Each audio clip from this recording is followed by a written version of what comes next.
to the Liberty Cast, where we do our best to trigger the American communists with facts and common sense.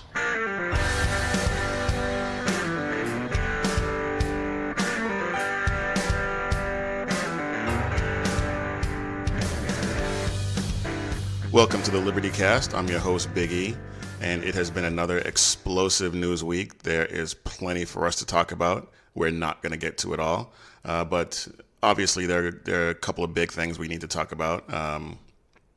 The government shutdown is over. Yay. New York's new abomination of an abortion law, and we're going to spend quite a bit of time on that. And also the media bias.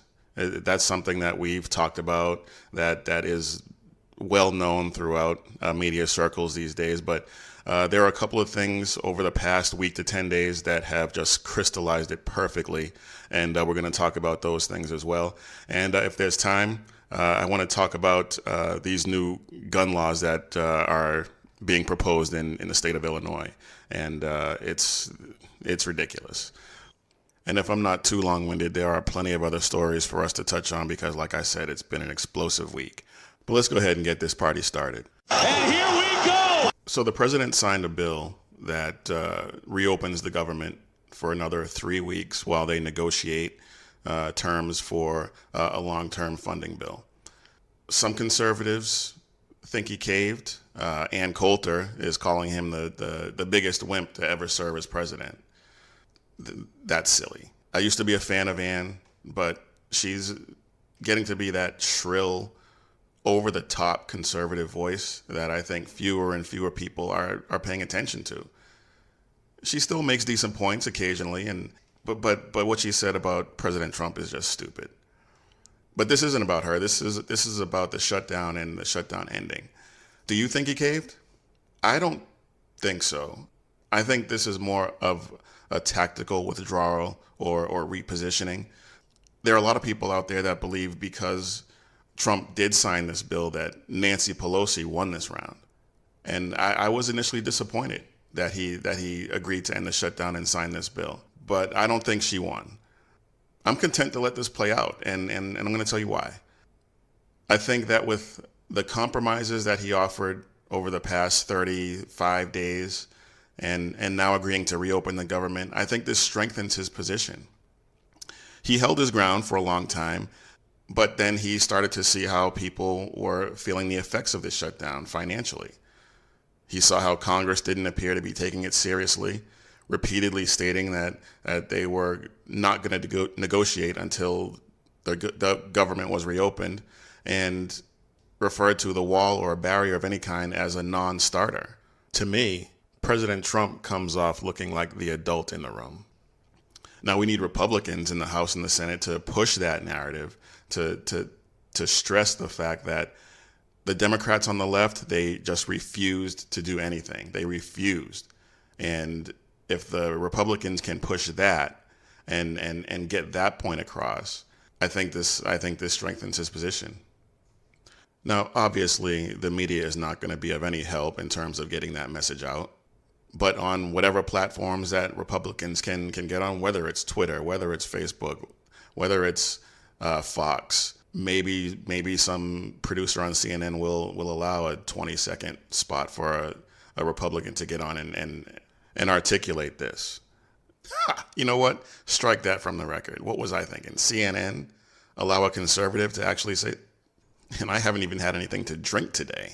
But the point that I was making still stands. The Republicans historically have been terrible at messaging. Now, the bill that he signed, it funds the government until February 15th, after which date, if there's no deal for Trump to sign, the government gets shut down again. The most popular theory seems to be that if the Dems continue their recalcitrance and there's no deal, that the president will declare a state of emergency and get the funds for the wall that way. Or at least move the ball forward, because if he does that, it'll get challenged in the Ninth Circus, as my dad likes to call it. And in the Ninth Circus, it is very likely to get overturned. Or is it? Here's the thing. He proposed several compromises during the shutdown, and then he signed a bill to reopen the government. The challenge is going to be that there needs to be an exhaustion of every possible alternative to declaring an emergency. Now, I think the past 35 days are evidence that he tried in good faith to negotiate, and his agreement to reopen the government is further proof that he's being reasonable.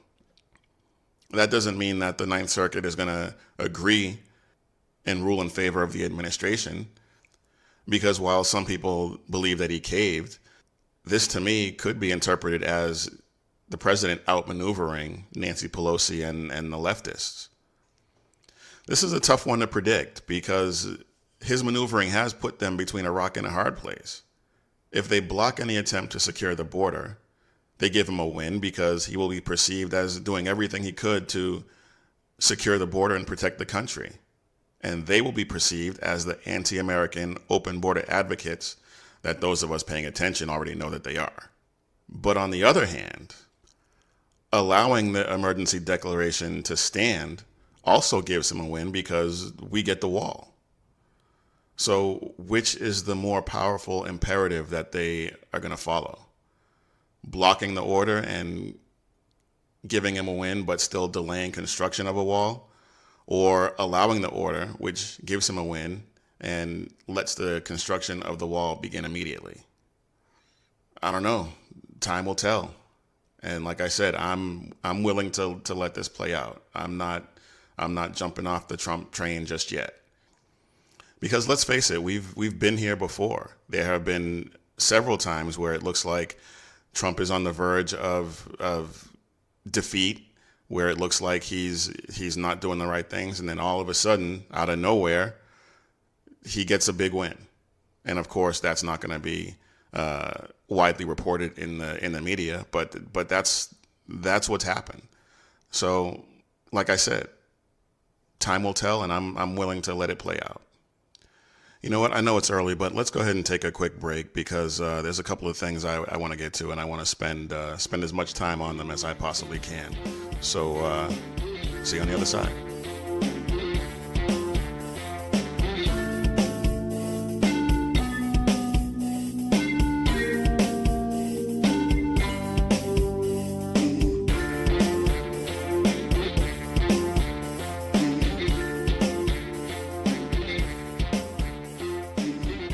Welcome back to the Liberty Cast. I want to talk about New York and this abomination of an abortion law that that Andrew Cuomo just signed into law. This is a bridge too far. I'm wondering if this could be what ends up getting Roe v. Wade re-examined at the SCOTUS level at some point down the road. I sincerely hope that somebody challenges this law to the point where it gets heard up to the Supreme Court, because this is ridiculous. Now, before I get too far down the road, I've been a conservative all my life. Abortion, though, was one of those things that I wasn't all in on the conservative side with. There was a time when I was, while not necessarily pro-choice, I accepted abortion as a reality. I was of the mindset that if a woman felt like she wanted to get an abortion, that was her choice. So I guess that made me pro-choice at that point. But I had all these caveats and whatnot, but I was okay with it. Now, my stance now is not a recent evolution, but it's a debate that I haven't always been willing to engage in publicly. But with this abomination of a law that New York has enacted, the so-called Reproductive Health Act, I'm going all in and pulling no punches, just like I do with any other topic. That said, Andrew Cuomo is an idiot. First, he says that America was never that great. We're not going to make America great again. It was never that great. Now he's laughing and joking and celebrating the fact that he just signed a bill into law that makes it legal for a woman to kill her baby as it's being born. How is this even a thing? And who celebrates something like that?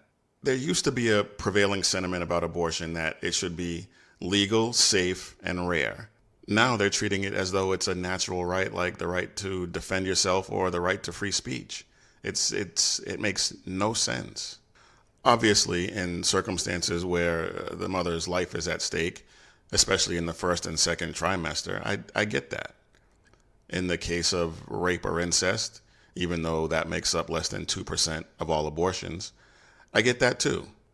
Although I do know of women who have been raped, gotten pregnant as a result of that rape, and then went on to deliver and raise the baby. And then there are circumstances where a mother is diagnosed with cancer, but forgoes the treatment in order to carry the baby to term. So when you have women like that, it makes it hard to understand this new law in New York. It's not about women's reproductive rights. Killing an unborn baby is not a right.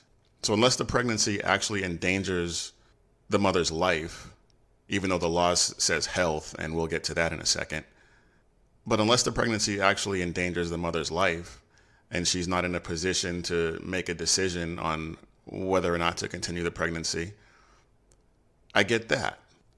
But there is so much about this law that I just don't get. Now, I mentioned earlier the law talks about the mother's health. And here's the line in the law to which I was referring. This is from Article 25A, and I quote, "A healthcare practitioner licensed, certified, or authorized under Title VIII of the Education Law, acting within his or her lawful scope of practice, may perform an abortion when, according to the practitioner's reasonable and good faith professional judgment, based on the facts of the patient's case, the patient is within 24 weeks from the commencement of pregnancy, or there is an absence of fetal viability, or the abortion is necessary to protect the patient's life or health," end quote. Okay, so this purports to be concerned about the mother's health, and that sounds great. But listen to how the word health is actually defined in the Roe versus Wade companion case, Doe versus Bolton. And I quote, "All factors, physical, emotional, psychological, familial, and the woman's age relevant to the well-being of the patient." So is there anything that is not a factor? It seems like that 24-week cutoff also is kind of arbitrary, a throwaway line. But 24 weeks is 6 months. 6 months. I don't understand how anyone can believe that killing an unborn baby at 6 months is any way acceptable. Now, I'm not going to get into all of the rationalizations and justifications for abortions. Premature babies born at 24 weeks have over a 50% chance of survival. Now, I'm no medical expert, but I would imagine that statistic is probably higher than that, given medical technology these days. Not to mention that the pro-baby murder crowd would pretty much do anything to downplay the actual survival statistics. But 24 weeks is the low end of the spectrum. This law allows for abortions to be performed up until birth. 24 weeks is the beginning of the third trimester. Now, Dr. Omar Hamada, who actually is a medical expert, he's delivered over 2,500 children in his medical career, had this to say. Basically, in the third trimester of pregnancy, there is not a single condition that requires an abortion. There's not a single condition that requires that we kill the baby before delivery. There are several things in third trimester pregnancy that require that we deliver the mother, and that is a fact, but there's not a single thing that actually requires us to kill the child. Not a single thing that requires us to kill the child. This law just doesn't make any sense. A baby is viable at 24 weeks. A full-term pregnancy is 40 weeks. The baby is completely viable. Yet these fools are completely okay with giving a baby a lethal injection if the mother decides she doesn't want it and convinces her doctor or practitioner, I use air quotes there because I really have no idea what that means, that having the baby would be harmful somehow. Like, you couldn't have figured that out in the previous 40 weeks? Come on. And they do it by lethal injection. Something they won't even give convicted murderers in the state of New York. Yet these people were jubilant that this is now law in the state of New York. And just in case you thought that that was as disgusting as it could possibly get, listen to this. The law redefines person as someone who has been born and is alive. Not only am I not a medical expert, I'm also not a lawyer. But my reading of this law says to me that it's no longer double homicide if you kill a woman who's been pregnant for more than 24 weeks. If she's been pregnant for less than 24 weeks, it's already not double murder. In the state of New York anyway, which this isn't legal, safe, and rare. This isn't even about my body, my choice anymore. This is just abortion on demand. This is, I'm going to engage in whatever risky behavior I feel like it, and whatever the consequences, I'll just get it taken care of. There was a time when it was supposed to be considered an agonizing decision. This was something that people were supposed to grapple with. This was something that was supposed to be a last resort. But now, with this is just a celebration of murder. If you look at the video from the ceremony where Cuomo signed that bill into law, people, like I said before, were jubilant. They were laughing and joking and smiling ear to ear. And to me, and I think to most sane, reasonable people, this is not something to be celebrated. This is not something that is to be praised. But I'm sure if Margaret Sanger were still around, she would be just as jubilant and excited at this new law, as if we needed any more proof that it was a bad idea. And although we probably don't need more proof, but there's more proof out there, and I'll just end with this. There are a number of studies that show that women who have a history of abortion are far more likely to have mental health issues.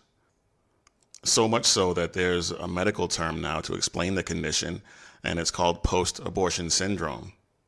Not exactly groundbreaking or original, but there it is. There was a study conducted of almost 57,000 California Medicaid patients, and women who had an abortion were 160% more likely to be hospitalized for psychiatric treatment within 90 days after their abortion than women who delivered their baby. A study published in the Canadian Journal of Psychiatry found that women who had abortions had a 59% increased risk for suicidal thoughts and a 61% increased risk for mood disorders. And get this, a 261% increased risk for alcohol abuse. I'll link to my sources for these statistics up on the libertycast.net. It'll be linked below the show player. But I encourage you to do your own research. When I was doing research for this topic, I found numerous conflicting reports, but I considered the sources when choosing which statistics I thought were the most accurate. And rather than go into which ones I chose, like I said, I'll link to the ones that I'm citing here. And again, like I said, I encourage you to do your own research and come to your own conclusions. All right, let's switch gears and talk about something a little less depressing but still infuriating. Media bias. We all know it's a thing. Their hatred of conservatives in general and President Trump in particular is downright pathological. It's a compulsion, and they just can't help it. And they've had a hell of a run lately. Last week they ran with a story from BuzzFeed that cited sources from inside the Mueller investigation claiming to have the smoking gun on Russian collusion, which still is not a crime, but whatever. But the media breathlessly went with this story. The story, which has not been confirmed by NBC News. We should note CNN has not independently confirmed BuzzFeed's reporting, nor for that matter has anyone else. An explosive new report that, if true, if you believe the reporting, if this is confirmed, if all of this is true, if true, we don't have sourcing that confirms this story, but we're not getting steered off of it. we don't know for sure. You said you couldn't corroborate this. If true, This is a potentially very big development. if it's true. If true. So if true is now the journalistic standard. I mean, with that phrase, you can say pretty much anything, make up any outrageous claim, preface it with it's true, and the media is going to run with it. And in some cases, it could completely ruin your life. But they ran with this story, called for impeachment proceedings because, of course, telling someone to lie to the feds is a felony and would be grounds for impeachment. But then Mueller's team did something that they never do, and they issued a statement stating that, and I'm quoting now, BuzzFeed's description of specific statements to the special counsel's office and characterization of documents and testimony obtained by this office regarding Michael Cohen's congressional testimony are not accurate, end quote. Let's not forget that BuzzFeed is the outlet that released the also discredited dossier, which was the grounds for the FISA warrant that started all of this nonsense. BuzzFeed is standing by the story for some reason, even though one of the co-authors of the piece said that he had not actually seen any of the information that they were citing in the story. And no outlet that I have seen, CNN, MSNBC, none of those left-wing media outlets have apologized for running with it. And let's be honest, we shouldn't expect them to, because they hate Donald Trump. And anything they can possibly do to discredit him, regardless of outcome, regardless of whether or not they're correct, they're going to do, and they're going to do it without apology. Not 2 days after the BuzzFeed disaster, there was the Covington High School kids at the Lincoln Memorial. Now the story goes that there were a group of white teenagers wearing MAGA hats, and they surrounded a Native American elder and were chanting, "Build that wall." There was a little snippet of footage where Nathan Phillips, the Native American elder, was banging a drum in Nick Sandman's face, and the video seemed to convince the media of this narrative, even though the video I saw initially only showed a kid in a MAGA hat smirking while some old guy was banging a drum in his face. Could the smirk have been indicative of some bad behavior on the part of the kids? Sure. Smirks can often indicate that the smirker was being smug or flippant or otherwise disrespectful. But I saw nothing in that initial video to warrant the coverage that it got. And then the school and the diocese they belong to came out and condemned their actions. But wait, more videos surfaced, about 2 hours worth, as a matter of fact. And I admit I did not watch all 2 hours, but I shouldn't have to. It's the media's job to do the fact checking. But from what I have seen of that extra footage, it showed without a doubt that the narrative the media was pushing was false. The media has largely glossed over it, but there are a few journalists with some integrity that have actually apologized. S.E. Cupp's apology on Twitter, while it was a bit late in coming, was still a pretty good one. But she was just one of a few, a handful. Not only is the media refusing to apologize, but there's actually one member of that radical left-wing group that is actually admitting what's really going on here. Many people admitted they made snap judgments before these other facts came in.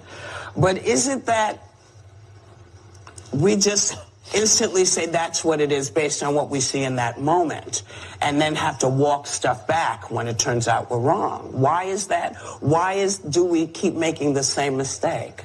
Because we're desperate to get Trump out of office. That's why. Not everybody. I think that's the reason. I think the press jumps the gun a lot because we have so much circumstantial evidence against this guy that we basically are hoping that, Cohen's got the goods and what have you. And so it's wishful thinking.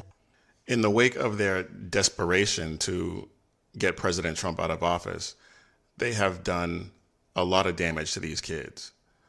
Some of them were doxxed. Some of them are getting death threats.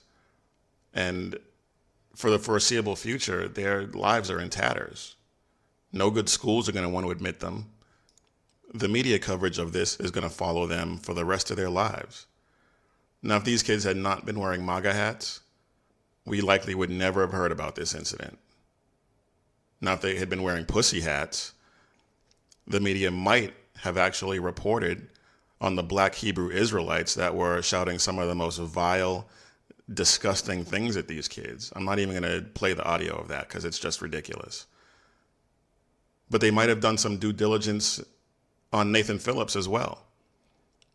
He claimed to be a Vietnam vet, but turns out he was a refrigerator tech or some such nonsense, was AWOL 3 times, was discharged, not honorably, and never set foot in Vietnam. And it also turns out that he has a history of this kind of activism. So between Nathan Phillips and the Black Hebrew Israelites, they were the aggressors in this situation. But throughout it all, the drum banging, the insults, the intimidation, all he did was smirk. I think it's safe to say that if they had been wearing pussy hats at the Women's March, they'd probably be looking at being able to get into Harvard at this point. I mean, just look at that idiot David Hogg. Anyway, one last thing I wanted to touch on real quick before we get you out of here, and that is Illinois' assault on law-abiding gun owners. They have introduced an assault weapons ban. Senate Bill 107 is currently in the Senate Assignments Committee, awaiting referral before it actually goes to the floor for debate. And they also have several other bills being debated in the House, but the one that concerns me the most is House Bill 888. And this will require applicants for firearms owner identification cards to submit a list of their social media accounts, much like the bill in New York. So if you live in Illinois, I strongly encourage you to call your senators, call your representatives, and let them know that you are not on board with this and that they need to leave your right to keep and bear arms alone. I'll put some links to these bills up on thelibertycast.net so you can see for yourself what they're trying to do. There's a list of weapons that they want to ban, and it's basically everything. Every semi-automatic rifle you can imagine, and their duplicates. This is yet another assault on our freedoms at the state level. You all know where this is coming from, right? You all know why they hate the Second Amendment, don't you? Well, I'll spell it out for you anyway. These people are socialists, communists, authoritarians. And what do all authoritarian regimes have in common? They disarm the people to make them easier to subjugate. I've talked about this before, but it bears repeating, and it bears repeating often. And I'll get into this a bit more in the coming weeks because, like I said, we cannot stress this enough. Folks, we have to be vigilant. We have to fight them every step of the way because if we don't, if we get complacent, eventually they will be successful in disarming we the people.